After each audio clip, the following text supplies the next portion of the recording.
Hello friends, welcome back to my class.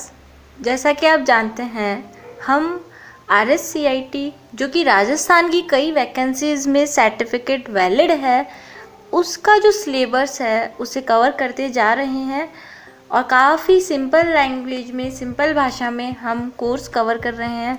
और I hope आप लोगों ने अभी तक मैंने जो भी चैप्टर्स आप लोगों को बताए हैं, समझाए हैं और इम्पॉर्टेंट उसमें आपको टॉप पॉइंट्स बताए हैं, उन्हें आपने नोट कर लिया होगा और अच्छे से समझ लिया होगा। ठीक है, जैसा कि आप जानते हैं हमने चैप्टर नंबर 10 तक कवर कर लिया है और आई होप आप लोगों को उनमें अभी तक कोई डाउट नहीं होगी।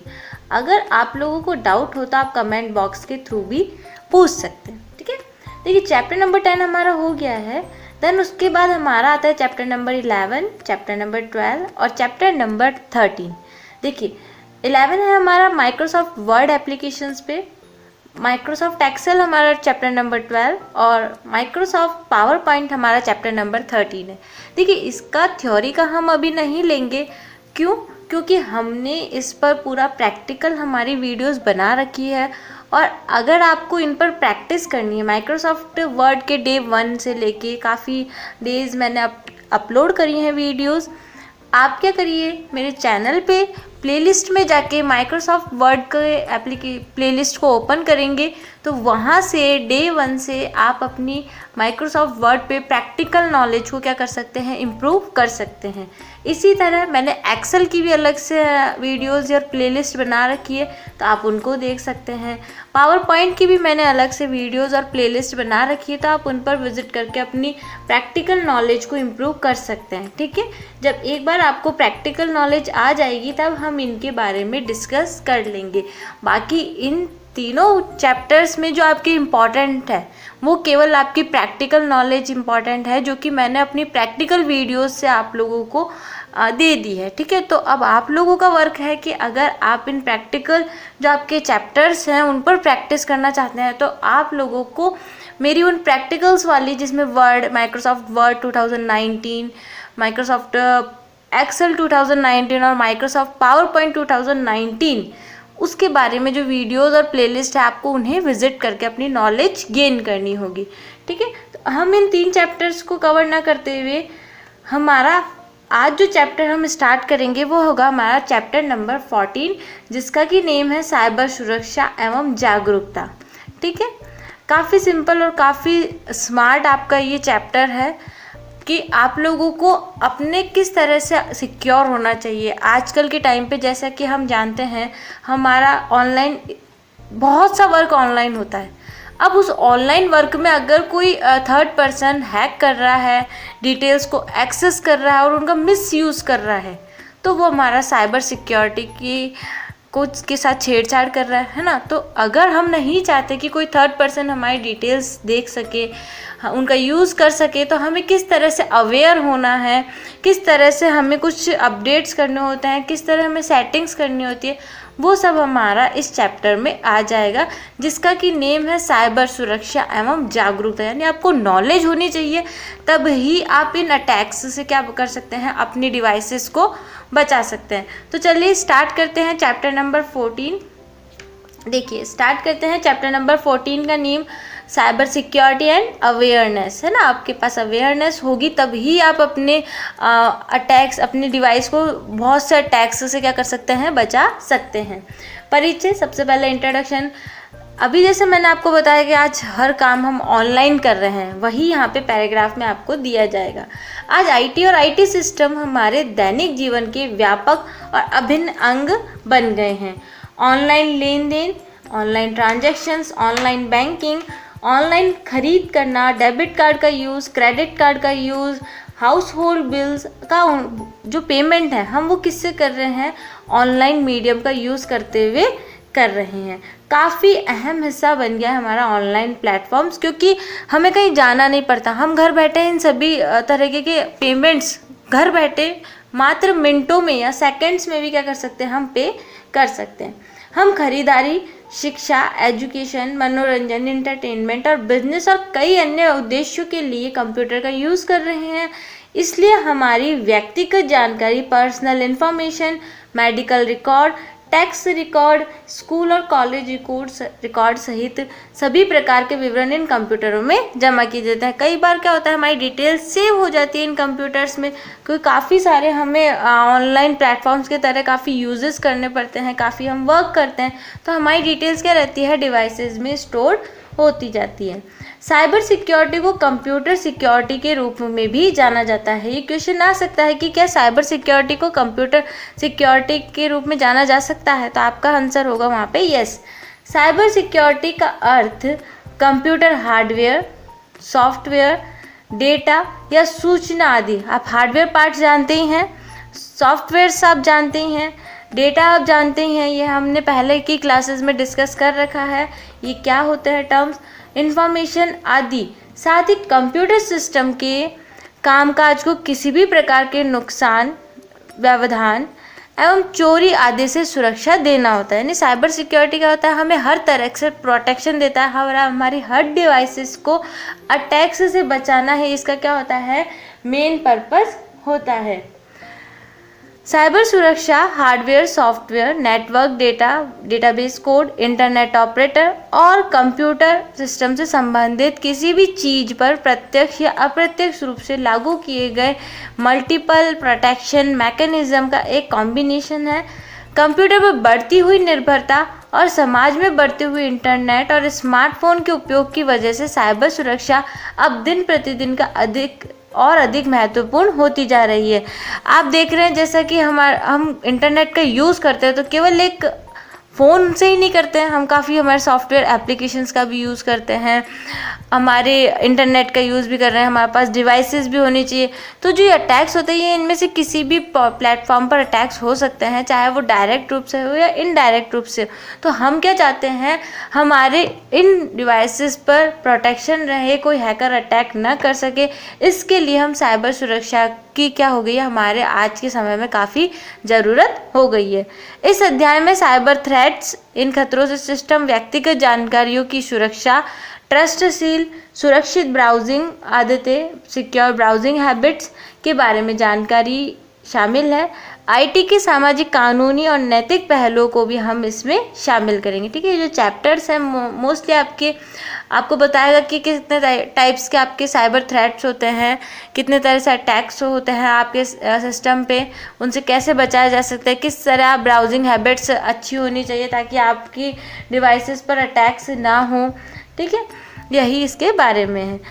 सबसे पहले इसमें बात आ रही है साइबर थ्रेट्स के टाइप्स, है ना, टाइप्स ऑफ साइबर थ्रेट्स। यानी साइबर थ्रेट्स क्या हो गए, आपके कंप्यूटर पर ऑनलाइन डिवाइसेस का सॉफ्टवेयर के थ्रू किसी न किसी तरह से अटैक करके आपकी जानकारी के बिना आपकी डिटेल्स को किसी अन्य पर्सन को देना ही क्या हो गया, या उसका मिसयूज़ करना ही क्या हो गया, आपका साइबर थ्रेट्स के अंडर में आ जाता है। एक साइबर थ्रेट किसी भी ऐसे दुर्भावपूर्ण कार्य, मैलिशियस एक्ट के रूप में परिभाषित किया गया है जो कंप्यूटर ओनर की स्वीकृति या अनुमति के बिना कंप्यूटर नेटवर्क सिस्टम तक पहुंचने का प्रयास करता है। जैसा कि मैंने आपको बताया, अटैकर जो होगा वो आपको बता के आपके सिस्टम तक नहीं आएगा, वो बिना आपकी परमिशंस के आपके डिवाइसेस तक पहुंचेगा और आपकी डिवाइसेस का मिसयूज़ या उनका गलत यूज़ करेगा। साइबर थ्रेट्स कई प्रकार के हैं, लेकिन हम इस अध्याय में कुछ महत्वपूर्ण साइबर थ्रेट्स का अध्ययन करेंगे। वैसे तो काफ़ी टाइप्स के हैं, जैसे कि आपको यहाँ पे डायग्राम में भी दिख रहा है, देखिए, स्पाई हो गया, और भी हो गया, ट्रोजन हो गया, हैकिंग हो गया, हैकर हो गया, वॉर्म हो गया, फिशिंग, वायरस, थेफ्ट, बहुत से हमारे इंटरनेट सिक्योरिटीज़ के अंडर में आने वाले या हमारे मैलिशियस प्रोग्राम के अंडर में आते हैं, जो कि जिनका सीधा सीधा इफेक्ट हमारे सिस्टम के वर्क पर, हमारी डिटेल्स पर पड़ता है। तो सबसे पहले हम बात करेंगे मेलवेयर। ठीक है, मेलवेयर क्या होता है, ऐसे सारे प्रोग्राम्स जिनका मेन उद्देश्य आपके डिवाइसेस पर अनऑथराइज्ड एक्सेस करना और आपकी डिटेल्स का यूज़ करना, किन्हीं भी सॉफ्टवेयर्स के थ्रू किस में आ जाते हैं, आपके मेलवेयर्स में आ जाते हैं। मेलवेयर को आमतौर पर हानिकारक उद्देश्य वाले सॉफ्टवेयर कोड के रूप में भी परिभाषित किया जा सकता है। जैसा मैंने आपको बताया, कुछ ऐसे कोड्स होते हैं जो कि जिनका मेन उद्देश्य क्या होता है, आपके डेटा को लीक करना, आपके डेटा तक पहुंच करना, है ना।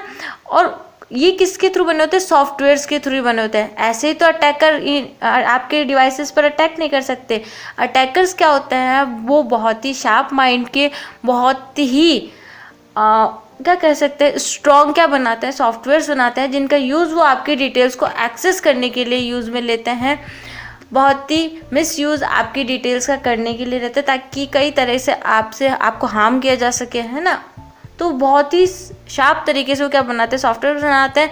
उन सॉफ्टवेयर को आपकी डिवाइसेस पर छोड़ते हैं जिसका कि आपको पता भी नहीं चलता, जो कंप्यूटर से डेटा चोरी या डेटा को नष्ट करने का प्रयास करते हैं। यही होता है मेलवेयर की डेफिनेशन, कि एक सॉफ्टवेयर कोड है जिनका मेन उद्देश्य आपके डेटा को चोरी करना या उन्हें नष्ट करना।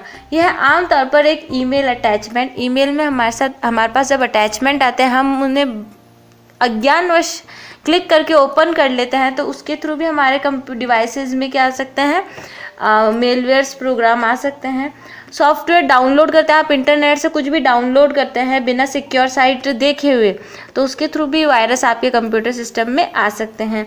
ऑपरेटिंग सिस्टम की कमजोरियां, यानी आपने ऑपरेटिंग सिस्टम पे अच्छी तरीके से सिक्योरिटीज़ नहीं ले रखी है, एंटीवायरस रन नहीं कर रखे हैं, तब भी आपका डिवाइस क्या हो सकता है?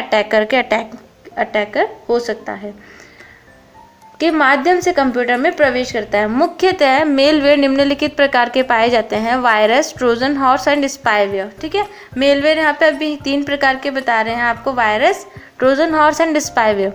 वायरस, सबसे पहले वायरस की फुल फॉर्म देख लेते हैं। Whittle information resource under seize, ये होती है वायरस की फुल फॉर्म, काफ़ी बार पूछी भी गई है ना। Whittle information resource under seize, यह क्या है? एक सॉफ्टवेयर प्रोग्राम है। देखिए, हम जो अभी 3 टॉपिक्स पढ़ेंगे, स्पाईवेयर, ट्रोजन और ये सभी क्या है? मेलवेयर्स। और मेलवेयर का क्या काम है मैंने आपको बता ही दिया है। तो इनका जो मेन उद्देश्य है वो तो वही अटैक करना और डिटेल्स की चोरी करना, बट थोड़ा सा डिफरेंस इनमें है। एक सॉफ्टवेयर प्रोग्राम है जो आमतौर पर आपके ज्ञान के बिना अन्य किसी सॉफ्टवेयर प्रोग्राम में स्वयं की क्या बना लेता है? कॉपीज़ बना लेता है, और स्वयं को क्या कर लेता है? छुपाता है। ठीक है, स्वयं की प्रतिकृति बना लेता है, यानी रिप्लिकेट्स बना लेता है इटसेल्फ, और बढ़ता ही जाता है। कंप्यूटर वायरस फैलाने का सबसे आम तरीका वायरस को किसी भी ईमेल अकाउंट में मौजूद एड्रेस बुक में दर्ज सभी मेल आईडीज़ को मेल द्वारा प्रेषित करके किया जाता है। कई बार वायरस सीधे तौर पर नुकसान नहीं पहुंचाते हैं, लेकिन जब वायरस अपनी प्रतिकृति लगातार बनाता है ना, वायरस क्या करता है? अपने रिप्लिकेशंस करता जाता है ना, जारी रखता है, तो नेटवर्क भारी ट्रैफिक की वजह से अंत में धीमा पड़ जाता है। यह इस तरह से कंप्यूटर की वर्किंग को काफ़ी धीमा कर देता है। ये क्या करता है? आपको पता नहीं होता है, और वायरस क्या बनता है? आपके हर एक प्रोग्राम में क्या कर लेता है? अपनी पहुंच बनाता जाता है, और आपका जो भी नेटवर्क होता है उस पर इतना ज़्यादा ये ट्रैफिक कर देता है, हर जगह अपनी कॉपीज़ बना लेता है, जिससे आपको पता नहीं चलता, और आपका जो वर्किंग होता है वो क्या हो जाता है? स्लो हो जाता है। वर्किंग प्रोसेस काफ़ी स्लो हो जाती है। ठीक है, ये होता है आपके वायरसेस, जो कि किस में आते हैं? आपके मेलवेयर्स के अंडर में आते हैं, जिनका उद्देश्य आपके सिस्टम को प्रॉपर रन नहीं करने देना, उनमें किसी न किसी तरीके की खराबी कर देना। नेक्स्ट आता है ट्रोजन हॉर्स। एक सही और नुकसान नहीं पहुंचाने वाला सॉफ्टवेयर प्रतीत होता है, लेकिन यह चुपके से कंप्यूटर पर वायरस या किसी अन्य प्रकार के मेलवेयर को डाउनलोड कर देता है। यह खुद तो कुछ नहीं करता, बट ये दूसरे जो मेलवेयर हैं उन्हें डाउनलोड्स करवाने के लिए क्या करवा देता है? प्लेटफॉर्म प्रोवाइड करवा देता है ट्रोजन हॉर्स। नेक्स्ट आता है आपका स्पाईवेयर। एक ऐसा सॉफ्टवेयर प्रोग्राम होता है जो कंप्यूटर पर आपकी सभी गतिविधियों को सचमुच नज़र रखता है और जासूसी करता है। देखिए, नाम से ही पता चल रहा है, स्पाई यानी चुपके से क्या कर रहा है? आपके जासूसी कर रहा है, आपकी हर एक एक्टिविटीज़ को, चाहे आपने जो भी कीज़ क्यों ना प्रेस करी गई हो, है ना। यह आपकी सभी गतिविधियों को रिकॉर्ड करता है, जैसे वेबसाइट ब्राउजिंग इत्यादि। स्पाईवेयर का एक और रूप की लॉगर है के रूप में भी जाना जाता है। की लॉगर आपके सभी की स्ट्रोक्स रिकॉर्ड करता है। कुछ की लॉगर्स आपके कंप्यूटर पर एक नियमित अवधि पर स्क्रीनशॉट भी लेते हैं। की लॉगर के द्वारा रिकॉर्ड किया गया डेटा बाद में जिस भी व्यक्ति संस्थान ने इसे इंस्टॉल किया है उसे भेज दिया जाता है, और इसे ईमेल द्वारा भी भेजा जाता है। देखिए, स्पाईवेयर जैसा कि बताया गया, चुपके से आपकी डिटेल्स को देखता है, और आप जिसने भी इस स्पाईवेयर को आपके कंप्यूटर सिस्टम के लिए भेजा है उसे डिटेल्स सेंड करता है। और इसका एक रूप ये भी कि की लॉगर के रूप में भी करता है ना। कैसे की लॉगर? आप ये क्या करता है? आप कीबोर्ड से जो भी प्रेस करते हैं ना, तो ये उसे रिकॉर्ड कर लेता है। आपने अपना पासवर्ड डाला फॉर एग्जांपल, है ना, तो ये क्या करेगा, आपके पासवर्ड को रिकॉर्ड कर लेगा और अपने ओनर को सेंड कर देगा। इसीलिए कहा जाता है कि जब हम पब्लिक कैफ़े या किसी सेंटर पे जाएं तो वहाँ पे हमें वर्चुअल कीबोर्ड का यूज़ करना चाहिए, ना कि जो कीबोर्ड हमें दिया गया है उस पर। आपने देखा होगा, आप अगर बैंक का लॉगिन आईडी, इंटरनेट बैंकिंग का यूज़ कर रहे हैं और लॉगिन आईडी आप लॉगिन करने के लिए आपको कहा जाता है, तो आप देखते होंगे लॉगिन के जस्ट पास में आपको एक कीबोर्ड दिखता है छोटा सा, है ना, कि अपना पासवर्ड इस कीबोर्ड से एंटर करें। उस कीबोर्ड का पर्पस क्या होता है कि अगर आप मान लीजिए उस सिस्टम में स्पाईवेयर हो तो वो क्या करेगा, आपके पासवर्ड को कैप्चर कर लेगा और उसे आगे सेंड कर देगा। और अगर आप वर्चुअल कीबोर्ड का यूज़ करते हैं जो कि आपको स्क्रीन पर ही शो होता है ना, अगर आप उस वर्चुअल कीबोर्ड का यूज़ करके अपना पासवर्ड एंटर करते हैं तो ये स्पाईवेयर क्या नहीं कर सकता, आपकी प्रेस की गई की स्ट्रोक्स को रिकॉर्ड नहीं कर सकता। इसलिए ये आपको ध्यान रखने वाली बात है, कहीं पर भी आप अपना लॉगिन कर रहे हो, कोई भी इंटरनेट का पासवर्ड या किसी का भी पासवर्ड, तो आपको नॉर्मल कीबोर्ड का यूज़ नहीं करना होता है। ऑनलाइन जो आपको उस प्लेटफॉर्म पर पासवर्ड के जस्ट पास में कीबोर्ड का सिंबल होगा, आप उस पर क्लिक करके ही अपना पासवर्ड एंटर करें। नेक्स्ट आता है, अज्ञात अविश्वसनीय स्रोतों द्वारा प्राप्त भेजे गए लिंक्स को क्लिक ओपन नहीं करके, ईमेल अटैचमेंट को डाउनलोड नहीं करके मेलवेयर से बचा जा सकता है ना। आपको नहीं पता सोर्सेज का कि कहाँ से मेल आया है, कहाँ से आपके पास अटैचमेंट आया है, तो अगर आप उन्हें ओपन नहीं करेंगे तो आप इस तरह के मेलवेयर से बच सकते हैं। आपको यह भी सुनिश्चित करना चाहिए कि आपने एक मजबूत एंटीवायरस प्रोग्राम इंस्टॉल किया है और ऑपरेटिंग सिस्टम के लेटेस्ट अपडेट का अपने कंप्यूटर में इंस्टॉल किया है ना। आपको क्या करना चाहिए, हमेशा एंटीवायरस अपने डिवाइसेस में रन करना चाहिए, वो भी स्ट्रॉन्ग रखने चाहिए। ऐसे फ्री वालों का यूज़ नहीं करना चाहिए जो क्या कहते हैं कि इंटरनेट से फ्री में डाउनलोड हो जाते हैं, उनका ना करके आपको पेड अपना एंटीवायरस अपनी डिवाइसेस में रन करने चाहिए। उससे क्या होगा, अटैकर डायरेक्ट आपके डिवाइसेस तक अटैक नहीं कर सकते। ठीक है, नेक्स्ट आ जाता है, ये तो थे आपके मेलवेयर्स। अभी हम देखिए हम क्या पढ़ रहे थे, यहाँ पे आपने देखा था साइबर थ्रेट्स के बारे में पढ़ रहे थे।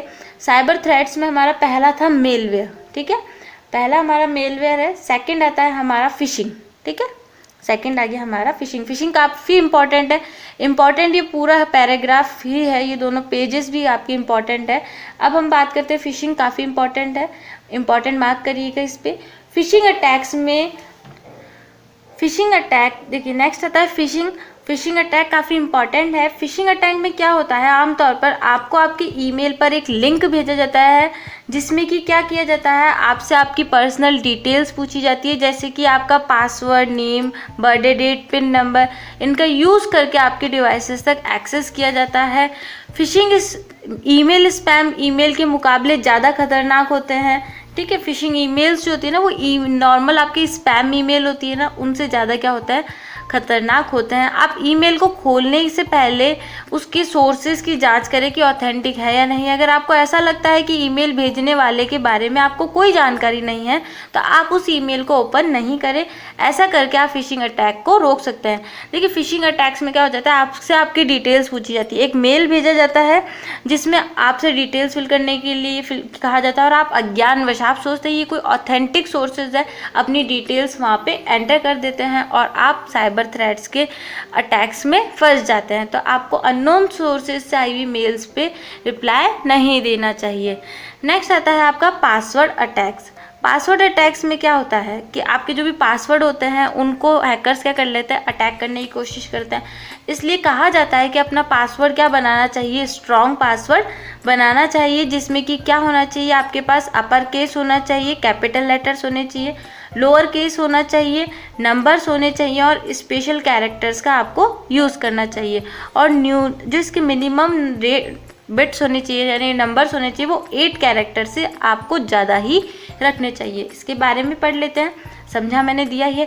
पासवर्ड अटैक में कोई अनजान व्यक्ति आपके सिस्टम, ईमेल खातों, बैंक के ऑनलाइन खातों तक पहुंचने का प्रयास करता है जिससे आपका पासवर्ड तोड़ा जा सकता है ना, या आपके पासवर्ड को क्रैक कर लेते हैं। आमतौर पर हमलावर द्वारा आपके मशीन पर एक एल्गोरिदम सॉफ्टवेयर का उपयोग किया जाता है जहां हमलावर आपका पासवर्ड पता करने की लगातार कोशिश करता है। आप इस तरह के हमले को रोकने के लिए अपना पासवर्ड नियमित रूप से बदलें। इसके अलावा ऐसा पासवर्ड रखें जिसका अनुमान लगाना मुश्किल हो। आप अपने पासवर्ड में capital letters, lower case, numbers और स्पेशल कैरेक्टर्स का मिश्रण और पासवर्ड न्यूनतम 8 कैरेक्टर्स का रखें। आपको यह भी सुनिश्चित करना चाहिए कि आपके पासवर्ड किसी भी फाइल में स्टोर्ड नहीं होने चाहिए। ठीक है, आपको क्या क्या सिक्योरिटी रखनी चाहिए यहाँ पे बताई है कि पासवर्ड आपके क्रैक करने की कोशिश करते हैं अटैकर, तो आपको अपना एक तो पासवर्ड कहीं भी सेव नहीं रखना चाहिए और अपना पासवर्ड क्या बनाना चाहिए, स्ट्रॉन्ग बनाना चाहिए। यहाँ पे आपके लिए इम्पॉर्टेंट है ये पासवर्ड को किस तरह से स्ट्रॉन्ग बनाया जाए। ये इम्पॉर्टेंट है कि स्ट्रॉन्ग पासवर्ड में आपके पास कौन कौन से ऑप्शंस होते हैं रखने के लिए। ठीक है, तो इसे नोट कर लिया जाए आपके द्वारा। फिर आता है हमारा साइबर थ्रेट्स में डिनायल ऑफ सर्विसेज। देखिए जो डायग्राम है इसमें ही हमें पता चल रहा है कि अटैकर हमारा यहाँ बैठा है और हमारा इसका टारगेट सिस्टम ये है। अटैकर क्या करता है, इंटरनेट के थ्रू इसके जो भी ज़ॉम्बीज़ होते हैं उनके थ्रू क्या करता है, सिस्टम पर इतनी सारी सर्विसेज भेजता है कि सिस्टम का वर्क ही स्लो हो जाता है। इतनी सारी सर्विसेज के कारण एक सिस्टम प्रॉपर वर्क नहीं करता, यानी बहुत सारी सर्विसेज एक ही टाइम पर भेजकर पूरे ट्रैफिक को क्या कर देता है, बहुत ही ज़्यादा लोड कर देता है, जिससे कंप्यूटर सिस्टम की, टारगेट सिस्टम की वर्किंग परफॉर्मेंस काफ़ी ख़राब हो जाती है। तो ये जो अटैक होता है किसी एक सिस्टम को टारगेट करने का और बहुत सी सर्विसेज भेजने का, ये हमारा डिनायल ऑफ सर्विसेज में आता है। पढ़ लेते हैं। इस तरीके के में हमलावर ट्रैफिक या डेटा को आपके कंप्यूटर सिस्टम को भेजने के लिए कई अन्य कंप्यूटर का उपयोग करता है, जैसा कि यहाँ दिख रहा है, जो आपके कंप्यूटर सिस्टम को ओवरलोड कर देता है और आपके सिस्टम कार्य करना बंद कर देता है। इस हमले को रोकने का सबसे अच्छा तरीका है कि आप सिस्टम को ऑनलाइन सुरक्षा निगरानी में रखें, नियमित रूप से सॉफ्टवेयर अपडेट करते रहें और आपके कंप्यूटर सिस्टम में आने वाले डेटा की निगरानी रखें। ठीक है, करते रहे ताकि आप सही समय पर इस समस्या की पहचान करें और उसका समाधान कर सकें। ठीक है, नेक्स्ट आता है हमारा मेलवर्टाइजिंग, यानी देखिए दो नाम से बन सकता है, एक तो मेल और एक एडवर्टाइजिंग, है ना। नॉर्मली आपने देखा किसी वेबसाइट पर आप विजिट करते हैं तो वहाँ पे आपके पास एक ऐड आ रहा है, ऐड में आपसे कुछ क्वेरीज पूछी जा रही है, आप अज्ञानवश अपनी डिटेल्स वहाँ एंटर कर देते हैं, तो ये किस तरीके का अटैक हो गया, आपका मेलवर्टाइजिंग अटैक हो गया। इस प्रकार के साइबर हमले में साइबर हमलावर एक विज्ञापन नेटवर्क का उपयोग करके विभिन्न एडवर्टाइजिंग नेटवर्क का उपयोग करके विभिन्न वेबसाइटों पर इन्फेक्टेड एडवर्टाइजमेंट्स को अपलोड करते हैं। आप जब इन वेबसाइट पर जाते हैं और इन विज्ञापनों पर क्लिक करते हैं तो एक मेलवेयर आपकी मशीन पर डाउनलोड हो जाता है। आपने क्या करा, उस ऐड पर क्लिक करा और उस ऐड पर क्लिक करते ही मेलवेयर आपके सिस्टम में डाउनलोड हो गया। इसे रोकने का अच्छा तरीका है कि आप व्यावहारिक ज्ञान का यूज़ करें और उन विज्ञापनों पर क्लिक न करें जो आपको अवास्तविक लगते हों, मुफ्त सामान देने का वायदा और उन्हें समझना मुश्किल हो। इसके साथ आप यह भी सुनिश्चित कर लें कि आपने एंटीवायरस प्रोग्राम इंस्टॉल कर लिया है और ऑपरेटिंग सिस्टम के लेटेस्ट अपडेट अपने कंप्यूटर पर इंस्टॉल कर लिए हैं। ठीक है, कोई आपको लोभ लालच दे रहा है कि आपके 10 रुपये जमा कराइए आपको 1 लाख मिलेंगे यहाँ पे क्लिक करने से, या फिर आपको इसके थ्रू फ़ोन दिया जाएगा, आईफोन दिया जाएगा, तो इन सभी लालचों में ना पड़ के आपको इस तरीके के एड्स पर क्लिक नहीं करना चाहिए। नेक्स्ट आता है सिस्टम सिक्योरिटीज़ में सैन, ब्रीचिंग सिस्टम सिक्योरिटीज़, यानी एक तरह से पूरी सिस्टम को ख़राब करने का ही ये हमारा ऑप्शन है। इस अटैक में आमतौर पर हैकिंग क्रैकिंग के रूप में भी जाना जाता है इस अटैक को। इस तरह के साइबर अटैक में हमलावर बिना किसी अनुमति के द्वेषपूर्ण इरादे से आपके सिस्टम में घुसपैठ करता है। आपके कंप्यूटर सिस्टम की सुरक्षा को तोड़ने के लिए डिज़ाइन किया गया कोई भी हमला हैकिंग क्रैकिंग के रूप में वर्गीकृत किया जाता है। ठीक है, जो भी आपके कंप्यूटर सिस्टम की सुरक्षा सिक्योरिटी को तोड़ना और आपकी डिटेल्स को लेना किस में आ जाता है, हैकिंग एंड क्रैकिंग के अंडर में आ जाता है। हैकिंग यानी आपकी डिटेल्स को हैक करना, क्रैकिंग यानी उनको क्रैक करने की कोशिशें करना। नेक्स्ट आ जाता है वेब अटैक्स। आप वेबसाइट के थ्रू अटैक्स होते हैं वो किस में आते हैं, आपके वेब अटैक्स में। अधिकांश वेबसाइट उपयोगकर्ता को वेबसाइट से इंटरैक्ट करने की सुविधा देते हैं। कई वेबसाइट आपने देखी होगी जिसमें फीडबैक लिया जाता है, तो उस फीडबैक के थ्रू भी वेबसाइट आपके कंप्यूटर सिस्टम में मेलवेयर्स को डालना वेब अटैक्स के अंडर में आ जाता है। इन इंटरैक्शंस के माध्यम से वेबसाइट व्यक्तिगत जानकारी या वेबसाइट द्वारा आवश्यक किसी भी अन्य इनपुट का विवरण पूछ सकता है। वेब आधारित हमले इन इंटरैक्शंस के माध्यम से हो सकते हैं। एसक्यूएल इंजेक्शंस में लॉगिन फॉर्म्स में उपस्थित यूजर नेम और पासवर्ड फील्ड्स के द्वारा SQL कमांड इनपुट करके सर्वर पर एग्जीक्यूट करवाया जाता है और इससे आपका सिस्टम गलत ढंग से काम करना शुरू कर देता है। यह सबसे आम साइबर अटैक्स में से एक है ना। एक फाइल्स होती है SQL फाइल्स, जिसमें आपसे क्वेरी की जाती है और आपकी कुछ यूज़र नेम और पासवर्ड क्रिएट करने के लिए कहा जाता है, जिससे कि आपकी डिटेल्स उनके पास जाती है और आपके सिस्टम पर वेब अटैक्स वहाँ उस वेबसाइट के थ्रू होते हैं, वेबसाइट इंटरैक्शंस के थ्रू। तो ये वो किस में आ जाता है, आपके वेब अटैक्स में आ जाता है। नेक्स्ट आता है सेशन हाईजैकिंग। यह साइबर हमला इतना आम नहीं है। इसमें हमलावर क्लाइंट मशीन और सर्वर के बीच एक ऑथेंटिकेशन सेशन की निगरानी करता है, उस क्षेत्र को अपने नियंत्रण में लेता है, अन्यथा ख़त्म कर देता है। ठीक है, देखिए सेशन हाईजैकिंग किस तरह से होता है, जैसे आपके और सर्वर के बीच में कोई सेशन एस्टैब्लिश हो रहा है, आपने सर्वर पर रिक्वेस्ट भेजी, सर्वर उसका रेस्पॉन्स दे रहा है, तो ये क्या बन गया, एक सेशन एस्टैब्लिश हो गया। बट अगर कोई अटैकर इस सेशन के बीच में किसी तरह का इंटरप्शन करता है तो ये किस में आ जाता है, आपका सेशन हाईजैकिंग के अंडर में आ जाता है। फिर अज्ञानवश आप सर्वर पर ना जाकर कहाँ पर, किसकी साइट पर पहुँच जाते हैं, हैकर की साइट पर, और हैकर आपके डिवाइसेस तक ईजिली पहुँच जाता है। तो ये किस में आता है, आपका सेशन हाईजैकिंग के अंडर में आता है। नेक्स्ट लास्ट हमारा थ्रेड्स में आता है DNS पॉइजनिंग। DNS का फुल फॉर्म आप जानते हैं, डोमेन नेम सिस्टम।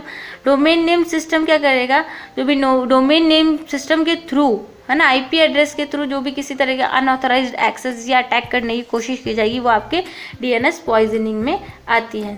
जैसा कि पहले के अध्याय में बताया है, DNS डोमेन नामों को कंप्यूटर और राउटर समझने वाली भाषा IP एड्रेस में तब्दील करता है। ठीक है, डोमेन नेम सिस्टम क्या करता है, जो भी आपने डोमेन नेम लिखा होता है, फॉर एग्जांपल WWRK इसे किस में कन्वर्ट कर देगा, IP एड्रेस में, उसमें कन्वर्ट कर दिया। अब DNS पॉइजनिंग द्वारा इस प्रोसेस के साथ छेड़छाड़ की जाती है और ट्रैफिक को किसी अवैध वेबसाइट पर प्रेषित कर दिया जाता है। इसके द्वारा प्राय अपनी व्यक्तिगत जानकारी चुरा ली जाती है। अब यूज़र ने तो इस वेबसाइट को ओपन करा, but IP domain name DNS poisoning से क्या हुआ, इस IP एड्रेस पर ना पहुँच कर किसी दूसरे IP एड्रेस पर पहुँच गए और उस IP एड्रेस के थ्रू आपके कंप्यूटर सिस्टम तक साइबर अटैक्स हो चुके होते हैं। तो ये होता है आपका DNS पॉइजनिंग।